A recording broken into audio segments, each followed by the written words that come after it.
Statistics. Statistics mathematics की वो branch है जो डेटा के साथ खेलती है, जो डेटा को यूज करती है। डेटा का मतलब हम सब लोग हमारे मोबाइल में क्या करते हैं, डेटा पैक डलाते हैं, वहां भी क्या होता है, डेटा का काम है।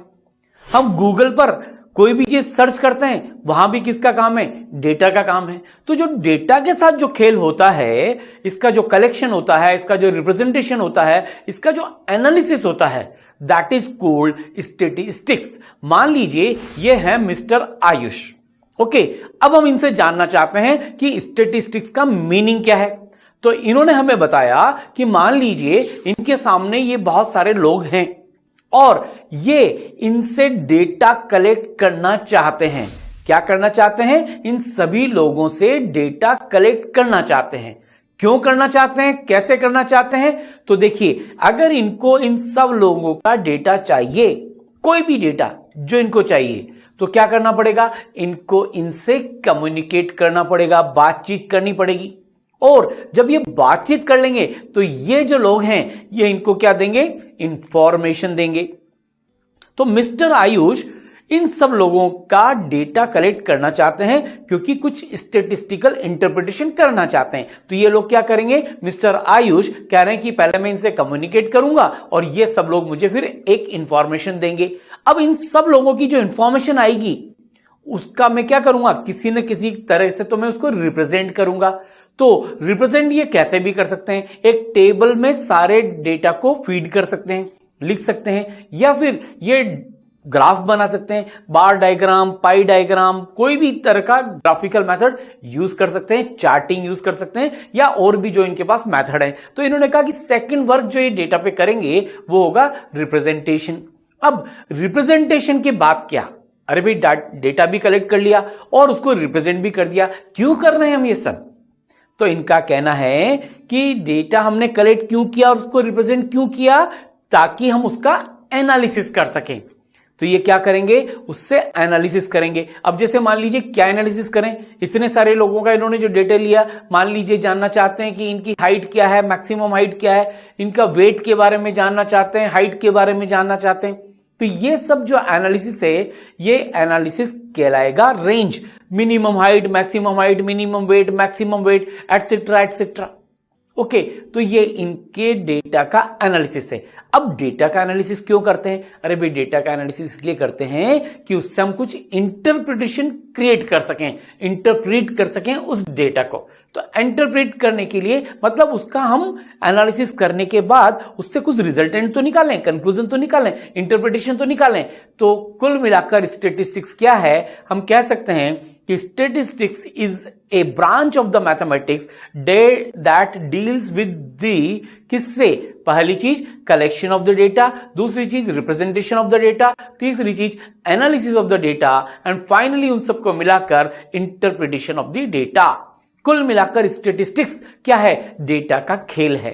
और पूरी दुनिया ही आजकल तो देखो, मोबाइल से लेकर इंटरनेट तक सब कुछ किस पे चल रहा है, डेटा डेटा डेटा।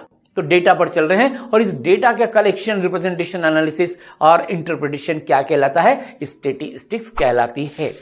अब मजे की बात यह है इसकी एप्लीकेशंस क्या है।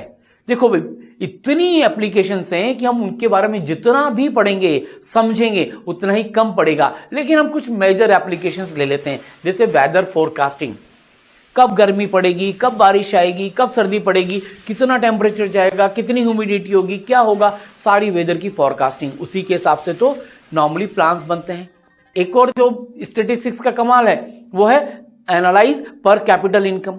अरे भाई, इंडिया की पर कैपिटल इनकम इतनी है, अमेरिका की पर कैपिटल इनकम इतनी है, इसी इंडिया में डिफरेंट स्टेट्स की पर कैपिटल इनकम इतनी है, सिटी वाइज पर कैपिटल इनकम कितनी है। पर कैपिटल इनकम का मतलब एक जना ऑन एवरेज कितनी इनकम कर रहा है per year, per month, per day, जो भी उसका स्केल होगा। ये हम क्यों चाहते हैं, हम प्रॉस्पेरिटी चेक करना चाहते हैं। तो ये कहलाता है एप्लीकेशन ऑफ स्टैटिस्टिक्स। इसके अलावा बजटिंग, अरे भाई गवर्नमेंट ऑफ इंडिया जो बजट देती है वो किस पर बेस्ड होता है, किस पर बेस्ड होता है, इसी पर बेस्ड होता है, बजटिंग पर। अरे भाई आपको लगा कि रेलवे के लिए इतना मनी आउटले किया, तो किस पर बेस होता है? ये डेटा पर बेस होता है, डेटा का एनालिसिस होता है, उसके बेसिस पर ये कहते हैं कि इनकम टैक्स हम इतना लेंगे, क्योंकि इनको पता होता है कि कितने लोगों से इनकम टैक्स आएगा, कितने लोगों की इनकम ग्रुप क्या क्या है। तो गवर्नमेंट को यह सब पता होना चाहिए बजट में कि कितना तो टैक्स का कलेक्शन होगा और कितना वो मार्केट में या पब्लिक के लिए वापस से स्पेंड करेंगे। बिना डेटा के कैसे करेंगे? इसमें सबका किसका रोल है? स्टैटिस्टिक्स का रोल है। इसके अलावा मान लीजिए मुझे पॉलिसी मेकिंग करना है। अब एक एग्जांपल लेते हैं, मान लीजिए जो किचन में हम गैस यूज करते हैं उसकी सब्सिडी गवर्नमेंट देती है। अब देखो, अगर गवर्नमेंट को यही पता नहीं है कि कितने कंज्यूमर ऐसे हैं जो गैस यूज करते हैं और उनमें से भी वो कितने लोग हैं जो सब्सिडी अवेल करते हैं, जो लो इनकम ग्रुप में हैं, तभी तो गवर्नमेंट कहेगी कि इतने थाउजेंड ऑफ करोड़ हम गैस सब्सिडी में देंगे। तो ये होती है पॉलिसी मेकिंग। हमें पता है हमारे पास इतनी लैंड है, कितना एग्रीकल्चर हम प्रोड्यूस कर सकते हैं, हमारे पास इतने हाउसेज हैं, इतने रहने वाले लोग हैं, कितनी पॉपुलेशन है, कितने लोग 8th क्लास तक पास होते हैं, कितने लोग 10th क्लास तक जाते हैं, कितने लोग ग्रेजुएट्स होते हैं, उसके हिसाब से एजुकेशन की पॉलिसी बनेगी। कुल मिलाकर बात यह है, statistics is the branch of the mathematics जिस पर काफी कुछ दारोमदार होता है, पॉलिसी मेकिंग्स का, बजटिंग का, कैपिटल इनकम का, वेदर फोरकास्टिंग का। जहां भी आप जाएं, छोटी छोटी सी चीज में भी, क्लास में भी आपकी स्टैटिस्टिक्स बनती है, किस बच्चे के हाईएस्ट मार्क्स हैं, किस बच्चे के लोएस्ट मार्क्स हैं। आपका रिजल्ट कार्ड भी एक स्टैटिस्टिक्स है, फिजिक्स में आपके कितने मार्क्स आए, साइंस में कितने आए, मैथ्स में कितना है, सोशल स्टडी में कितना है, कहीं भी ये सब क्या है? स्टैटिस्टिक्स है। ओके, तो ये है स्टैटिस्टिक्स की एप्लीकेशन। अब हम बात करते हैं डेटा की। अब जो डेटा हम कलेक्ट करते हैं वो कितने फॉर्मेट में हो सकता है, हम कैसे रिप्रेजेंट करें। मान लीजिए इंडिया की पॉपुलेशन 130 करोड़ करीब है। अब अगर हम 130 करोड़ से पूछें भाई आपकी एज कितनी है, तो ये सारा डाटा जो आएगा, सारा डेटा जो हमारे पास आएगा, इस डेटा को हम क्या कहेंगे? Facts, observation and information that come from investigations are known as data. अरे भाई, हमने जो भी फैक्ट है, ऑब्जर्वेशन है, इंफॉर्मेशन है, उनसे सबसे जो कलेक्ट किया है वो क्या कहलाएगा? डेटा कहलाएगा। अब ये डेटा 3 तरह से कैटेगराइज हो सकता है। Generally 3 types of the data. सबसे पहले पूरा 130 करोड़ से सबसे एक एक करके एज पूछी और सबकी एज लिख दी, तो वो क्या कहलाएगा? अनग्रुप्ड डेटा या रो डेटा या इंडिविजुअल सीरीज। जैसे मान लीजिए किसी की एज 10 ईयर्स है, किसी की 12 है, किसी की 13 है, किसी की 70 है, ये सब 130 करोड़ डेटा लिख दिया, तो ये डेटा क्या कहलाएगा? अनग्रुप्ड डेटा कहलाएगा, डिस्क्रीट कहलाएगा, रो डेटा कहलाएगा। समझ में आ गया? लेकिन अब मान लीजिए मैंने एज ग्रुप लिया 1, फिर 2, फिर 3, फिर 4। अब मान लीजिए जिनकी एज 1 है ऐसे 10 करोड़ लोग हैं, जिनकी एज 2 है ऐसे 5 करोड़ लोग हैं, तो मैंने क्या किया? उनके आगे फ्रीक्वेंसी लिख दी। तो ये टाइप का डेटा कहलाएगा डिस्क्रीट फ्रीक्वेंसी और अनग्रुप्ड डेटा। अब क्या हुआ? हमने 130 करोड़ नहीं लिखे, हमने एज लिख दी 1, 2, 3, 4, 5, 6 और 1 के आगे लिख दिया इतने 1 एज वाले, इतने 2 एज वाले, इतने 3 इयर्स एज वाले, इतने 4 इयर्स एज वाले एंड सो ऑन। तो ये क्या कहलाएगा? Discrete frequency. देखो, अब डेटा को हैंडल करना आसान हो गया, एक ही टेबल में आ जाएगा। इसके लिए तो क्या होता? फर्स्ट टाइप के लिए तो पेजेस पर पेजेस हमें भरने पड़ते। अगर हम इससे भी ज्यादा जाना चाहते हैं तो कंटिन्यूअस फ्रीक्वेंसी और ग्रुप डेटा पे जा सकते हैं। ये क्या होता है? मान लीजिए मैंने एजेस के ग्रुप्स बना दिए, 0 से 10 एज ग्रुप में कितने लोग हैं, 10 से 20 एज ग्रुप में कितने लोग हैं, 20 से 30 एज ग्रुप में कितने लोग हैं। ये कहलाएगा कंटिन्यूअस फ्रीक्वेंसी या ग्रुप डेटा। ओके, अब देखो, अब बात करते हैं अनग्रुप डेटा, रो डेटा या इंडिविजुअल सीरीज। जैसे मान लीजिए मैंने एक एग्जांपल लिया, यहां पर एक स्कूल में रैंडमली गए और कुछ बच्चों से उनकी एज पूछी। देखो, किसी ने बताई 5, किसी ने बताई 12, किसी ने 13, किसी ने 5, किसी ने 6। ये सब डेटा हमने लिख लिए। ये क्या है? अनग्रुप डेटा है। अब अगर मैं डिस्क्रीट फ्रीक्वेंसी में लिखूं तो इसको टेबल की फॉर्म में भी लिख सकता हूं। देखो कैसे, ये टेबल मैंने बनाई। अब देखो यहां पर XI, जिनकी एज 5 है वो 2 लोग हैं, उनकी फ्रीक्वेंसी 2, यानी कि 5 2 लोगों ने बताई। 12 जिन्होंने बताई वो 4 लोग हैं, जिन्होंने 4 एज बताई वो 5 बच्चे हैं, जिन्होंने 6 एज बताई वो 3 बच्चे हैं, और जिन्होंने 13 एज बताई वो 1 है। तो ये क्या कहलाएगा? डिस्क्रीट फ्रीक्वेंसी या अनग्रुप्ड डेटा। समझ पा रहा ना? दोनों एक ही जैसे हैं, लेकिन इसका प्रेजेंटेशन बेटर है। अदरवाइज तो यहां तो कुछ भी पता करना मुश्किल काम है। तो नॉर्मली हम अनग्रुप डेटा से डिस्क्रीट फ्रीक्वेंसी अनग्रुप डेटा पर आ जाते हैं। इसको और ज्यादा सिंप्लीफाई कर सकते हैं अगर हम कंटिन्यूस फ्रीक्वेंसी या ग्रुप डेटा की बात करें। जैसे देखिए, ये अगर मैं एक सिटी में गया और मैंने एक रैंडम सैंपल किया 50 एज ग्रुप वाले लोगों का, तो मुझे मिला 0 से 10 की एज के बीच में 2, 10 से 20 के बीच में 4, 20 से 30 के बीच में 5, 30 से 40 के बीच में 3 और 40 से 50 के बीच में 1। ओके, तो ये डेटा भी कंटिन्यूस फ्रीक्वेंसी और ग्रुप डेटा कहलाता है। Depending on the requirement we can calculate it, we can represent it और हमारे एनालिसिस में हम काम में ले सकते हैं। ये कहलाता है डेटा। ओके, अब हम बात करेंगे ये जो डेटा हमने कलेक्ट किया है ये क्यों किया है।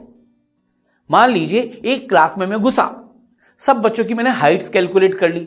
अब मुझे यह पता करना है कि इस क्लास की एवरेज हाइट क्या है, यानी कि मेजर ऑफ सेंट्रल टेंडेंसी, इस क्लास की सेंट्रल टेंडेंसी क्या है। अरे भाई, मैं अगर क्लास 2 में जाऊंगा तो हाइट कम मिलेगी, एवरेज हाइट, क्लास 6 में जाऊंगा तो एवरेज हाइट और ज्यादा मिलेगी, क्लास 10 में जाऊंगा तो एवरेज हाइट और ज्यादा मिलेगी। तो ये जो एवरेज हाइट की जो मैं बात कर रहा हूं ये क्या कहलाती है, सेंट्रल टेंडेंसी। उस पूरे डेटा की सेंट्रल टेंडेंसी लगभग मिडिल वैल्यू की अपन बात कर रहे हैं। यह हम बात कर रहे हैं एवरेज वैल्यू की, ताकि ये उसको रिप्रेजेंट कर सके, मतलब पूरे डेटा की रिप्रेजेंटेटिव हो गई। जैसे मान लीजिए मैंने कहा क्लास 2 में एवरेज हाइट मेरे पास आ रही है 3.2 फीट, तो बस एवरेज हाइट है। ओके, मतलब वो रिप्रेजेंटेटिव है उस क्लास की हाइट का, इसलिए इसको कहते हैं सेंट्रल टेंडेंसी। ये जो एवरेज वैल्यूज हैं ये डेटा के नॉर्मली सेंटर में होती हैं, मोस्टली सेंटर में होती है, इसीलिए हम इन्हें क्या कहते हैं, सेंट्रल टेंडेंसी। और वो जो एवरेज वैल्यू है उसे हम कहते हैं मेजर ऑफ सेंट्रल टेंडेंसी। 3 तरह के वर्ड्स हम लोग स्टैटिस्टिक्स में यूज करते हैं सेंट्रल टेंडेंसी के लिए। पहली चीज है मीन, दूसरी है मीडियन और तीसरी है mode. Mean, median, mode, MMM। Okay, mean, median, mode, ये हम यूज करते हैं। ओके, अब देखिए मीन, मीडियन, मोड, अब ये क्या है। मीन तो है mathematically calculated average value. Okay, ये तो मैथमेटिकली कैलकुलेटेड है, लेकिन मीडियन एंड मोड क्या है, ये है पोजिशनल एवरेज वैल्यूज। ये पोजीशन पर डिपेंड करती है, सेंट्रल वैल्यू पर जाकर हम कैलकुलेट करते हैं। लगभग पोजिशनल हैं ये दोनों। मीडियन तो सेंट्रल वैल्यू पर और मोड है जिसकी हाईएस्ट फ्रीक्वेंसी हो, और मीन अर्थमेटिक मीन जो आप जानते हैं कैसे कैलकुलेट करते हैं। तो मीन हमारे पास 3 तरह से कैलकुलेट करते हैं, अर्थमेटिक मीन, ज्योमेट्रिक मीन और हार्मोनिक मीन। अलग अलग क्लासेस में आप अलग अलग पढ़ेंगे। और मीडियन और मोड ये क्या है, पोजिशनल एवरेजेस हैं। तो ये तो है मैथमेटिकल एवरेज मीन। ओके, और जो मीडियन एंड मोड है ये है पोजिशनल एवरेज। ओके, ये पोजीशन पे डिपेंड करते हैं। अब इनका इंपैक्ट क्या आता है एनालिसिस में, जरा इसको देखते हैं। Need of positional average. Positional average की जरूरत क्यों है, हम खाली मीन ही कैलकुलेट कर लें, मीडियन और मोड की जरूरत क्यों है। तो चलिए एक किस्सा देखते हैं, बड़े मजेदार फनी किस्सा है। ये लीजिए, ये एक कॉलोनी है, यहां पर एक घर है और यहां पर कुछ लोग रहते हैं। एक दादाजी हैं और ये 4 बच्चे आपको दिख रहे होंगे, एक दादाजी और ये 4 बच्चे। अब देखिए जरा इनकी एज पर गौर फरमाइए। फर्स्ट की एज है 6, सेकंड की है 10, थर्ड की है 8, फोर्थ बच्चे की है 6 और दादाजी की एज है 85, ग्रैंडफादर की एज 85 है। अब ये पांचों मिलकर कुछ प्लान कर रहे हैं कि यार कहीं चलना चाहिए घूमने। ओके, तो अब घूमने के लिए कहां जाए, डिस्कशन चालू हो गया। तो इन्होंने क्या कहा, एक स्टैटिस्टिक्स जानने वाला बंदा आया, उन्होंने कहा एक काम करते हैं, इनका मीन कैलकुलेट कर लेते हैं। तो मीन कैलकुलेट कर लेंगे, जितना मीन आएगा उसके हिसाब से डिसाइड करेंगे कि भाई हमें कहां जाना है, क्लब में जाना है, मूवी देखने जाना है, पार्क में जाना है, कहां जाना है। तो चलिए जरा देखो, स्टैटिस्टिक्स हमने इनका मीन कैलकुलेट किया। तो मीन क्या हो गया, 6 + 10 + 8 + 6 + 85/5। इन सबकी एजेस को मैंने जोड़ दिया, डिवाइड बाई 5। तो ये मेरे पास मीन आ गया 23।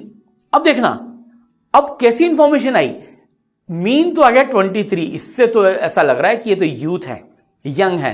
तो इस ग्रुप को जिसने इनकी एक्चुअल एजेस नहीं देखी होंगी वो क्या सजेस्ट करेगा, चलो ये सजेशन आएगा डिस्को में जाते हैं, कहीं क्लब में जाते हैं, एंटरटेनमेंट के लिए जाते हैं, क्योंकि यंगस्टर्स का ग्रुप बन गया है। तो ओहो, ये तो गड़बड़ होगी, दादाजी और बच्चे उस क्लब में जाके क्या करेंगे।